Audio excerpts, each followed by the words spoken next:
नमस्कार भाई दोस्तों। वो डायलॉग सुना ना आपने, क्या गुंडा बनेगा रे तू, क्या नेता बनोगे रे तुम, तुम्हारे से बांग्लादेश के अंदर हिंदू नहीं बचाए जा रहे, उसके लिए तुम्हारे को खालिस्तान वालों की मदद चाहिए। जी हाँ, खालिस्तान वालों की मदद चाहिए इनको हिंदू बचाने के लिए। फिर तुम किस चीज के हिंदू धर्म के ठेकेदार हो, पहले तो ये बताओ हमारे को। तुम ठेकेदार किस चीज के हो? किसी भी चीज के नहीं। अभी तुम बांग्लादेश के हिंदू बचाओगे, कनाडा के हिंदू बचाओगे, अमेरिका के हिंदू बचाओगे, ऑस्ट्रेलिया के हिंदू बचाओगे। बताओ अब तुम कहाँ कहाँ से बचाओगे। उसके बाद अगर सिख मदद के लिए आगे आते हैं तो देखो जी, खालिस्तानी आए हिंदुओं की सपोर्ट में, खालिस्तानी आ गए हिंदुओं की सपोर्ट में। मतलब ये न्यूज वाले हैं जो भान मंडिया के दलाल हैं, इनको अकल नाम की कोई चीज है या नहीं है? सोचने वाली बात है। उसके बाद संसद के अंदर खड़ा होकर बड़े वाला झूठ बोलना, इनके क्या ही कहने, संसद में ऐसा झूठ बोल देते हैं। इनका झूठ सबसे मजबूत सच्चाई है ये, इनसे बड़ा झूठ कोई नहीं बोल सकता। ये लोग बोल रहे हैं अमेरिका नहीं बल्कि इस मुस्लिम देश से सबसे ज्यादा भारतीयों को डिपोर्ट किया गया। राज्यसभा के अंदर एमबीए का खुलासा, सरकार द्वारा साझा आंकड़ों के अनुसार वर्ष 2021 से 25 के बीच सऊदी अरब ने दुनिया में सबसे अधिक भारतीय नागरिकों को निर्वासित किया है। आंकड़े यह भी स्पष्ट करते हैं कि खाड़ी देशों में निर्वासन के मामले और अवैध सीमा पार करने की बजाय वीजा उल्लंघन और श्रम कानूनों के उल्लंघनों से जुड़े हैं। ढूंढ लिया कनेक्शन। अमेरिका का है तो नहीं बोल पाते, लेकिन सऊदी अरब का तो नाम ले दिया एमबीए ने रिपोर्ट में। क्यों भेजा तुम्हारे को, कभी तुमने सोचा? पिछले 5 वर्षों में भारतीय नागरिकों को सबसे अधिक निर्वासित करने वाला देश सऊदी अरब रहा है, जबकि अमेरिका से निर्वासन के आंकड़े इसकी तुलना में काफी कम है। क्योंकि अमेरिका वाला तुम्हारे को ढंग से भेजता है और अभी पेल लेगा 50-60 लाख को। तो यह जानकारी विदेश मंत्रालय ने राज्यसभा में पेश आधिकारिक आंकड़ों के जरिए दी है। आंकड़े यह भी स्पष्ट करते हैं कि खाड़ी देशों में निर्वासन के मामले में अवैध सीमा पार करने की बजाय वीजा उल्लंघन और श्रम कानूनों के उल्लंघन से जुड़े हैं। अब एक बात बताओ, आप किसी देश के नियम कायदे कानून तोड़ोगे तो क्या वो आपको छोड़ देगा?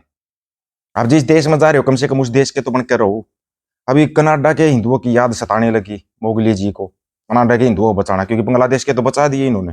ऐसे बचा दिए कि बांग्लादेश वाले तो बस बल्ले बल्ले हो रही है, बांग्लादेश वालों की थी, है कि नहीं? कनाडा में संकटग्रस्त महिलाओं के लिए भारत ने उठाया बड़ा कदम, 24 घंटे सहायता हेतु खोला वन स्टॉप सेंटर। कनाडा में महिलाओं के लिए कहाँ खतरे में आ गई महिलाएं कनाडा के अंदर? फिर जाती क्यों है कनाडा के अंदर? भारत ने कनाडा में रह रही महिलाओं की संकटग्रस्त परिस्थितियों में मदद के लिए 24 घंटे हेल्पलाइन सेवा शुरू की है। इससे किसी भी भारतीय महिला को तत्काल मदद मुहैया कराई जाएगी। इंडिया में करवा रहे हो, रोड के ऊपर बच्चे हो रहे हैं, ट्रेनों में बच्चे हो रहे हैं, इंडिया में करवा रहे हो। बाप अपने बच्चे की मतलब बॉडी को थैले में डाल के लेके जा रहा है हॉस्पिटल से। ये राम राज्य की बात कर रहे हैं, हम यूपी की बात कर रहे हैं। इंडिया में तो तुम बड़ी 24 घंटे सेवा उपलब्ध करा रहे हो, अब तुम कनाडा में सेवा उपलब्ध कराओगे? कमाल की बात है। अरे चिंटू हो, बड़े बड़े चिंटू हो, और चिंटू होगा ये प्याऊ प्याऊ के कहने का। कनाडा में संकटग्रस्त भारतीय महिलाओं की मदद के लिए मोदी सरकार ने बहुत बड़ा कदम उठाया है। टोरंटो में भारत के महावाणिज्य दूतावास ने संकट में फंसी भारतीय महिलाओं की मदद के लिए विशेष one stop centre for women स्थापित किया है।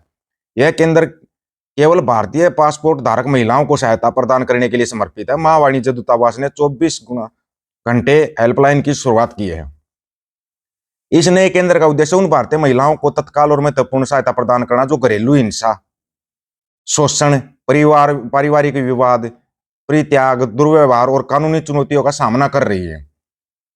ट्विटर पर पोस्ट में भारतीय मिशन ने कहा कि one stop centre for women OSCW पीड़ित महिलाओं को संबंधित और लाभार्थी केंद्रीय सहायता प्रदान करने में, इसमें तत्काल काउंसलिंग, मानव सामाजिक सहायता की सुविधा, कानूनी सहायता और सलाह का समन्वय में शामिल होगा। यह सहायता कनाडा में उपलब्ध सामुदायिक और सामाजिक सेवा संगठनों तक मदद पहुंचाने में मदद करेगी। नंबर एक बात तो, कनाडा में जो रहते हैं उनको तुम्हारी मदद की जरूरत है नहीं, और तुम महिलाओं की मदद करोगे? तुम्हारे मोगली ने कभी खुद महिलाओं की इज्जत की है? अगर करता तो पत्नी को छोड़कर भागता क्या? सबसे बड़ा सवाल यहाँ पे खड़ा होता है। ये महिलाओं की मदद करेंगे। ये तुम्हारे ही बीजेपी के नेता हैं, एक बार थोड़ा इनका बयान सुनना 2 सेकंड के लिए। अब तुम बोल रहे हो ना खालिस्तान वाले मदद कर रहे हैं, ये तुम्हारे बीजेपी नेता क्या बोल रहा है?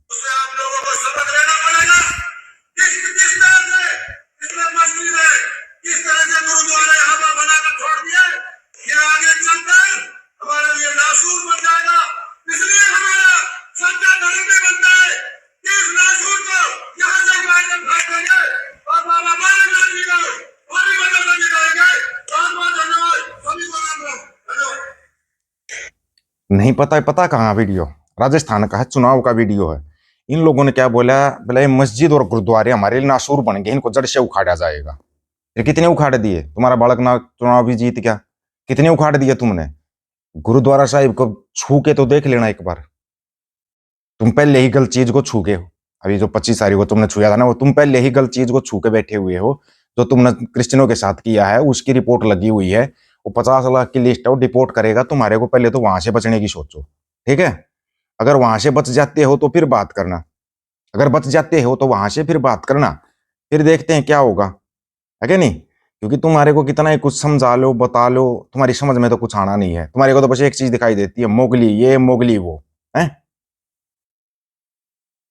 कमाल की चीज है कि आज तक आप लोगों को जितना कुछ बताया गया, बोलते हैं सन 1950 में नया संविधान लागू हुआ तो सरदार पटेल ने उस समय 562 में से 561 रियासतों के झंडे उतरवा दिए थे, सिवाय एक रियासत का झंडा नहीं उतरा था भाई। कौन सी थी वो रियासत, बताना एक बार। 562 में से 561 रियासतों के झंडे उतरवा दिए थे, उनका विलय कर दिया गया था, तब ये तुम्हारा भारत बना था। अलग अलग रियासतें होती थी पहले, अलग अलग रियासतें होती थी, 365 रियासतें थी, और 361 को वो एक कर गया था, 4 फिर भी बच गई थी। अगर तुम्हारे को ना पता हो तो गोवा सबसे बाद में, गोवा कभी गुलाम ही नहीं होया था, पता है तुम्हारे को? नहीं पता होगा। संयुक्त पंजाब बाद में गुलाम होया है, पहले इंडिया गुलाम होया था। 1747 में तुम गुलाम हो गए थे, इंडिया वाले। संयुक्त पंजाब को गुलाम बनाया था 1847 के बाद, 48-49 में। वो भी कुछ धोखा दे गए थे, गद्दार थे, वो गद्दारी कर गए थे। ये सच्चाई है, जिस सच्चाई से जितना भागोगे ना तुम उतना ही ज्यादा उड़ोगे। तुम इतिहास को मितिहास बनाने की कोशिश करोगे, हम तुम्हारे को इतिहास बताएंगे, और अभी वो इतिहास बताएंगे जो तुमने गुरु वीरों का जो भंडी प्रचार किया था ना। अभी बस 27 तारीख निकलने दो, उसके बाद आपको फिर इतिहास याद दिलाएंगे पूरा, कि सच में इतिहास था क्या सिक्कों का, और तुमने कैसे इतिहास को मितिहास बनाया है। ये तुम्हारे को बताना इसलिए जरूरी समझते हैं हम, क्योंकि जो नई पंजीरी है ना, उनको चारों साहिबजादों के नाम का नहीं पता, बताओ क्या करेंगे। और जो कौमें अपना इतिहास भूल जाती है वो कौमें मिट जाती हैं, खत्म हो जाती हैं। याद रखना इस चीज को आप। जितना अगर आप अपने इतिहास को भूलोगे ना, फिर तो सुना है 12-13 बैंक और बेच दिए मोगली ने। जय हो, बोलो फिर जोर से बोलो। हाँ नारे लगाओ, तुम नारे लगाने के, गोबर खाने के, मूत्र पीने के इसके लायक हो? तुम सवाल उठाने के लायक नहीं हो। सवाल तब जब उठाओगे जब तुम्हारे को पता होगा। आईडीबीआई बैंक से ना अपने टाइम से पैसे निकाल लेना भाई, क्योंकि ये लोग 2026 में जाकर घोषणा करेंगे भाई बैंक बिक गया। और प्राइवेट बैंक जितने भी हैं जो वैसे सरकारी के अंडर में आते थे, लेकिन उनको बेच दिया गया है, क्योंकि रिपोर्ट लग गई ना भाई। जगत सेठ की रिपोर्ट लगी हुई है अमेरिका के अंदर, उसके पास पैसे की कमी है, तो उसको पैसा चाहिए, उसका पैसा चाहिए, तो भाई लास्ट अंधभक्त तो तुम्हारा नंबर लास्ट में आएगा। तुम्हारे अंदर कुछ बचा तो नहीं, तुम्हारे को बेच तो बहुत पहले देते, कुछ बचा नहीं तुम्हारे अंदर, नहीं तुम्हारे को तो बहुत पहले बेच देते। कुछ होगा तभी तो बेचा जाएगा ना। और हाँ, एक जरूरी सूचना और भाई सभी को बता देते हैं, आ जाओ भाई फतेहगढ़ साहिब मिलना हो जिस भाई को, फतेहगढ़ साहिब में ही है। जो भाई मिलना चाहता है बिल्कुल आओ, बिल्कुल। वहां पे बाबा राजा सिंह, बाबा कुलविंदर शाह भी हैं, आराम से बैठेंगे, अपनी बातचीत करेंगे, अपने नियंगों के कर्तव्य देखेंगे, है ना। वहां पर मिलते हैं, जो भी साथी आना चाहता है बिल्कुल वेलकम, खुले दिल से वहां पे बैठ के आराम से बात करेंगे, और वीडियो भी बनाएंगे अपने नियंग सिंह के कर्तव्य दिखाने वाले वो। आप लोगों की क्या राय है इसके बारे में, जो ये कनाडा में मदद करेंगे? अपनी राय रखना, आपकी राय का इंतजार रहेगा। सभी साथियों को राम राम, नमस्कार, आदाब, सत श्री अकाल। वीडियो को ज्यादा से ज्यादा शेयर, चैनल को सब्सक्राइब, बेल आइकन को जरूर दबाना दोस्तों। ऑफिशियल दीपक वजी यूट्यूब चैनल, बात आकर सच की करेंगे, हक सच की बात हम करेंगे। वीडियो को शेयर करने की जिम्मेवारी आप लोगों की है। गज के आखो, वाहिगुरु जी का खालसा, वाहिगुरु जी की फतेह।